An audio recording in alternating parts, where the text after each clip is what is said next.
Hello viewers, আশা করি সবাই ভালো আছেন। আল্লাহর রহমতে আমরাও ভালো আছি। তো নিয়ে আসলাম রান্নার ছোট্ট একটা রেসিপি। তো রেসিপিটা আজকে কী দিয়ে আমি শুরু করলাম, কী দিয়ে শেষ করব সেটাও দেখতে থাকেন পুরো ভিডিও জুড়ে। তো এটা হচ্ছে আদা থুন্দুনি পাতা। অনেকে আমাদের দেশে আদা থুন্দুনি পাতাই বলে, অনেকে অনেক দেশে অনেকটাই বলে। তো জানি না কোন দেশে কোনটা বলে, তো কোন দেশে কি বলে অবশ্যই জানাবেন।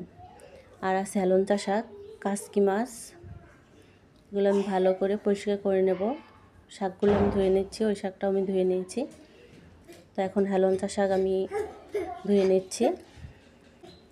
তো হেলঞ্চা শাক আর ওই শাকটা আমি একসাথেই রান্না করব। লবণ আমি শাকটা বসিয়ে দিয়েছি, পরিমাণ মতো লবণ দিয়ে দিচ্ছি। তার মাঝে আপনাদের সাথে আবার আমি ঘরের জিনিস শেয়ার করলাম। আমি মুরগি বসাইছি, মুরগির একটু শাক দিলাম। মুরগি দেখছি খাচ্ছে নাকি, তো খাচ্ছে না। ও শাক পছন্দ, কিন্তু এখন খাচ্ছে না, কারণ যত মুরগি বসানো এই জন্য এখন আর তার ভালো লাগে না। তো বসাইলাম মাত্র, দোয়া করবেন সব বাচ্চাগুলো যেন ফুটে। আর আমার বারান্দার ভিতরে শাক দেখালাম, পুঁই শাক টপের মধ্যে দিয়েছি, ওইটাই ভালো হয়েছে। নিচে দিয়েছি, ওইটাও হয়েছে। তো এই হচ্ছে আমার বারান্দার বাইরের শাক। তো কেমন লাগলো, কার কাছে কেমন লাগলো অবশ্যই জানাবেন কমেন্টে। আর এটাকে বলে টাকা পাতা নাকি অনেকেই বলে। তো আমি পানিতে দিয়েছিলাম, পানিতে অত সুন্দর হয় নাই, মাটির দিলাম। তো আমার এই যে ছেলে খেলা করতেছে বারান্দার ভিতরে, ললিপপ খাচ্ছে আর দুষ্টামি করতেছে আমার সাথে সাথে। তো এখানে আমি পেঁয়াজ মাছগুলো কেটে নেব। মাছগুলো আমি পরিষ্কার করে নিয়েছি, আবার আমি ভালো করে বারান্দা নিয়ে পরিষ্কার করব। এখানে আমি শাকটা তেলে দেব, তেলে যাওয়ার জন্য তেল দিয়ে দিলাম, পেঁয়াজ মাছ দিয়ে দিলাম। শাকটা আমার সিদ্ধ হয়ে গেছে।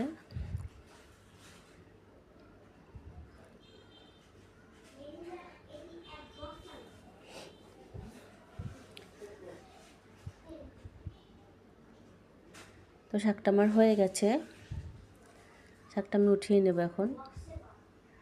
আমি শাকটা এখন উঠিয়ে নিলাম।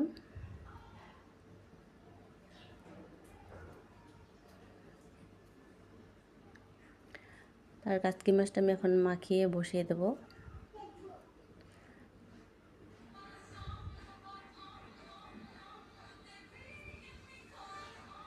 দিয়ে দিচ্ছি পেঁয়াজ, পেঁয়াজ একটু বেশি দেবো।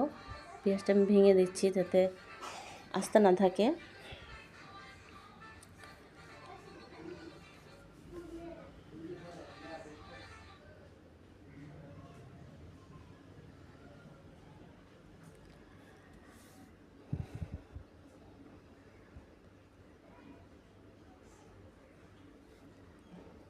কাঁচামরিচ পেঁয়াজ দিয়ে দিলাম। এখন দিয়ে দেবো আলু, আলু টমেটো আমি দিয়ে দেবো।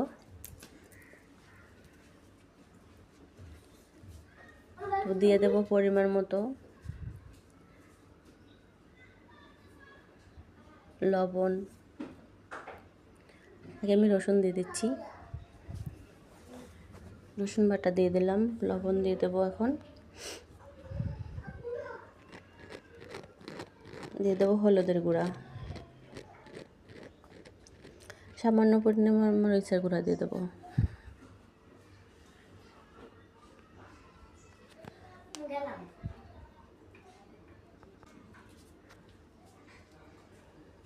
তো দিয়ে দিলাম পরিমাণ মতো তেল।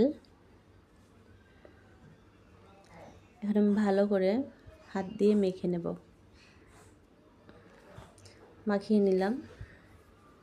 তো আমি এখন পানি দিয়ে দেবো।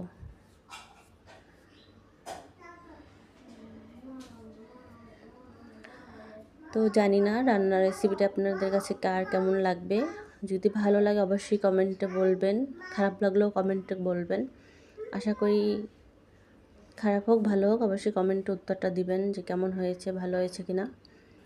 তো যেমনই হোক না কেন ভিডিওটা লাইক কমেন্ট শেয়ার করবেন।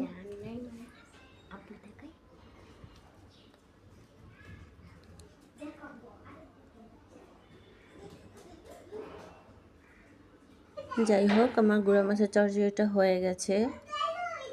তো ভিডিওটা আমি এখন শেষ করব। অবশ্যই পাশে থাকবেন, ভিডিওটা শেয়ার করবেন। আল্লাহ হাফেজ।